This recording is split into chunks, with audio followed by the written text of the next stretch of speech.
সুপ্রভাত বন্ধুরা। আজকে হলো বৃহস্পতিবার, আর বৃহস্পতিবার সকালটা আমার একদম অন্য রকম হয়ে গেল জানো। সকালবেলা উঠেছি অনেকক্ষণ, কিন্তু ছেলে পড়তে গেল। ছেলে পড়তে যাওয়ার পর আবার যে কি মনে হলো, এসে আসলে মেঘলা মেঘলা ওয়েদার, বৃষ্টি বৃষ্টি ওয়েদার, তো এসে একবার শুয়ে পড়লাম। ব্যাস, যেই শুয়ে পড়েছি সেই ঘুম ভাঙলো 7:30টায়। ভাবতে পারছো, একটা বৃহস্পতিবারের সকালে যদি 7:30টায় ঘুম ভাঙে, কাজটা পুরো লন্ডভন্ড হয়ে যায় গো। তো ওই কারণেই আমার আজকে ঘুম থেকে উঠতেও দেরি হয়ে গেল। আর এত কাজ কিভাবে যে আমি করব, সেটাই আজকে তোমাদের সাথে আমি শেয়ার করব। তো এখানে যার যেখানে যা জামা কাপড় ফেলে রেখেছিল সেগুলো, বাথরুমের কলটা খুলে রেখেছিল। আরে আমি তো ঘুমিয়ে পড়েছি, আমার তো হুঁশই নেই, এমন ঘুমিয়ে পড়েছি।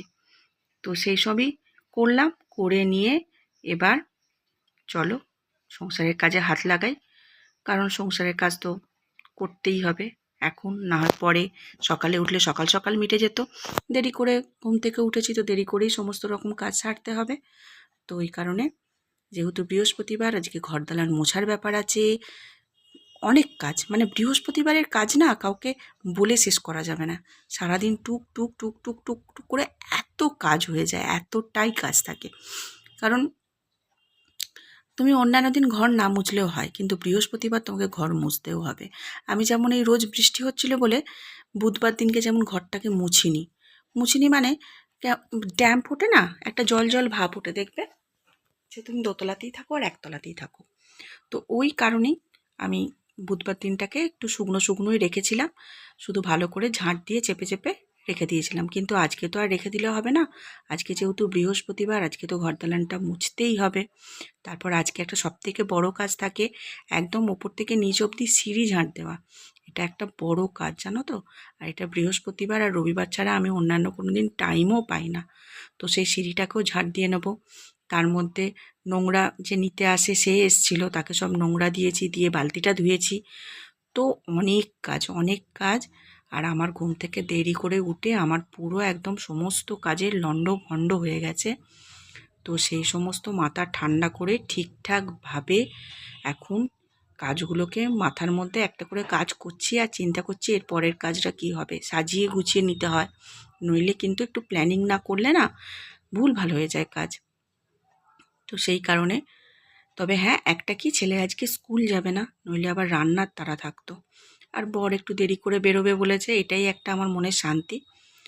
তো চলো তাড়াতাড়ি করে আগে ঘর দালান ঝাঁট দিয়ে আবার মুছতে হবে, মুছে নেব।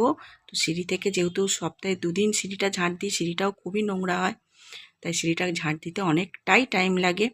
আর এখানে আমি চলে এসেছি ঘর দালানটা মুছতে, একদম শুকনো করে মুছে নিচ্ছি। কারণ বলছি না রোজ বৃষ্টি হচ্ছে, তো বৃষ্টির কারণে শুকোতে চাইছে না। তো সেই কারণে একদমই শুকনো করে পুরো বাড়ি ঘরদোর মুছে নিয়েছি, স্নান সেরে নিয়েছি, চলে এসেছি একদম রান্নাঘরে। এখনও পুজোর দিকে যাইনি, কারণ পুজো পরে করলেও হবে, আগে রান্নাঘরে চলে এসেছি, বর বেরোবে না, সেই কারণে। এখানে দেখো উচ্ছে কুমড়ো কেটে নিয়েছি, ওটা ভাজবো, আর ডিমের ডালনা করব। ডিমটাও সিদ্ধ করে নিয়েছি, আর ভাতের জলটাও ফুটে গেছে। এখানে ছেলে বলল আমার খিদে পেয়ে গেছে, তো তাড়াতাড়ি করে, স্বাভাবিক, ও তো পড়ে এসছে, ও তো খিদে পাবেই আমি জানি। তো বললাম বাবা আজকে ঘুম থেকে উঠতে অনেক দেরি হয়ে গেছে, কিছু জলখাবার করা হয়নি, দই আম মুড়ি খেয়ে নিবি, তো ওটা খেতে খুব ভালোই বাসে। তো ওই কারণে ওকে আমি দই আম বোঁদে মুড়ি সব কিছু একসাথে ভালো করে মাখিয়ে দেব। আর ওইটা ও খেতে ভীষণ ভালোবাসে, কখনো না বলে না, আমি জানি, সেটাই ভরসা। যদি এগুলো খেতে ভালো না বাসতো, এখন আগে আমাকে তরকারি বসাতে হতো মুড়ির জন্য, জানো। তো যাই হোক, ওকে খাবার দিয়ে দিলাম। আর এখানে দেখো আমি মশলাটা কষছি ডিমের ডালনার। আর ডিমের ডালনার আলুটা আজকে কিন্তু আর ভাজিনি, বললাম না দেরি হয়ে গেছে, ওই জন্য একদম সিদ্ধ করে নিয়েছি, ডিমও সিদ্ধ করেছি, আর আলুটাও কুকারে একদম সিদ্ধ করে নিয়েছি। আর এদিকে ভাতও কমপ্লিট, এবার ভাতটাও উপর করে দেবো। এখানে উচ্ছে করলা ভাজাও হয়ে গেছে, উচ্ছে করলা বলছি, উচ্ছে কুমড়ো ভাজাও হয়ে গেছে। এখানে ডিম আলু সব সিদ্ধ করে রাখাই আছে, তো দিয়ে দিলাম। দিয়ে এবার খুব ভালো করে একটু নাড়াচাড়া করে গরম জল দিয়ে দেবো, আর উপর থেকে গরম মশলা দিয়ে দেবো। ব্যাস, তাহলে ডিমের ডালনা আর উচ্ছে কুমড়ো ভাজা রেডি। অন্তপক্ষে বরের খাবারটা টাইমে রেডি করতে পেরেছি, এটা আমার অনেক শান্তি। তো চলে এসেছি এবার একদম নাইটিটা ছেড়ে, দেখেছো? যেহেতু পেঁয়াজ সব ঘাঁটলাম, ডিম পেঁয়াজ, তো সেটা পরে তো আর পুজো করতে পারবো না। নাইটিটা ছেড়ে চলে এসেছি একদম।